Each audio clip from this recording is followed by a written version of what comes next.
Good evening, folks. Coming to you live from Greenmount Avenue. This is the third take at trying to shoot a video down here. I just shot one walking up the street. I had all kinds of great narration, and oops, sorry you missed it. Guess what? Wasn't being recorded. This stuff is all experimental. And here's something interesting. We're standing out front of Station 31 on Greenmount Avenue, which was closed for over a year because the city couldn't find money to properly maintain it. So the wonderful folks who live in Waverly and Charles Village did not have their fire station because the city couldn't figure out a way to keep it open. Same thing going on in Walbrook right now at the Walbrook station, closed for 6, 7, 8, and 9 months. I'm not sure. Well, this one was closed for a year. People in the area had to hold house parties, bake sales, and get donations just to open a firehouse in a city where we pay the highest property tax rate in the whole state, but we can't keep fire stations open. Where is the money going? What are they doing with it? We're paying more than anybody else, but we're getting less than everybody else. Go figure. There's Engine 31 sitting there in the station. We're going to move right along. I had some great footage of inside the Yao Brothers, but, well, I thought I did.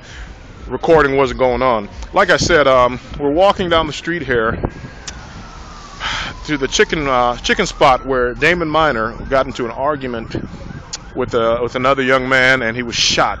He tried to run from his attacker, and his attacker followed him. He tripped and fell at the Osprey gas station, and the attacker stood right over him, broad daylight on a Saturday, and pumped his body full of lead. Now that case is still wide open. The killer is still not caught, and as a matter of fact, I have to put it out there. Anybody knowing anything about it, call the police, because we need to solve these murders that are happening here in the city. Closure rate of less than 50%, folks. Most of the killing that happens here goes completely unsolved. One interesting thing to note about that murder that happened a couple years ago right here is that it all happened under the watchful eyes of a surveillance camera, a non-working surveillance camera. Thanks a lot, Charles Village Benefit District, who the businesses and the residents pay extra money and extra tax to get security and sanitation provided to them by these folks, but they have these non-working cameras here. In the daylight, I'll have to shoot some more footage where you can see these cameras, and that one would have had a perfect shot of where Mr. Minor was taken down. But we have no idea what his killers look like because they took the camera out. Go figure. That's Baltimore for you, isn't it? We're gonna walk up to the Osprey gas station on the corner there, so you can see exactly what I'm talking about. Instead of me just describing it, you'll see it. And that's the chicken spot we just passed.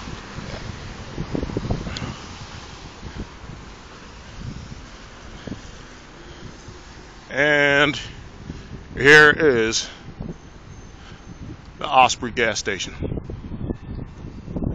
And I'll take you to the very spot where Damon Minor fell, and he tripped, he fell, and then he was felled by the gunman's bullets. Right here. This is where Damon fell out, and they pumped him full of lead. Witnesses say the shooter ran that way towards the library. There was a waiting car. Two of the individuals were present, and they sped off. And yeah, it's too dark. I can't show you the camera that's focused on this spot, but it's not really focused because it's not working. Oh, wait a minute. There's a camera. It's not even there anymore. There are no cameras. Never mind. Oh no, there it is. I see it, but you can't. Sorry, it's dark. But yeah, with that, Greenmount Avenue, just murder after murder after murder, either on Greenmount Avenue or within a block or two of it. And like I said, we need to figure out, it's not just about placing a cop on every corner, because when they do that, nothing happens here. But that's not sustainable. We can't keep that up. We need to get to the heart of the matter. We need to examine and study, why do we kill?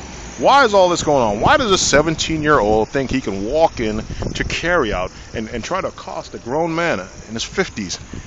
And, you know, that man had the audacity in the mind of the 17-year-old to fight back and say, no, this is not going to happen. And so the response was to pump him full of lead. That's not really acceptable. But yet still, in Baltimore, we do accept it. We tolerate these things.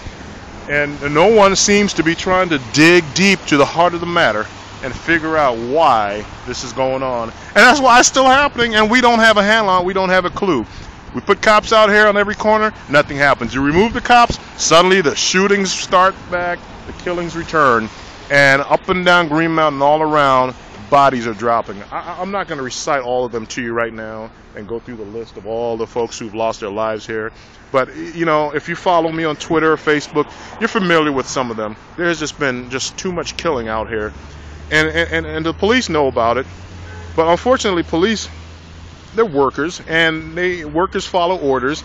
The leadership starts at the top, and if the strategy is just placing a cop on every corner, or like the mayor wants to hire 300 more cops, that's not a strategy.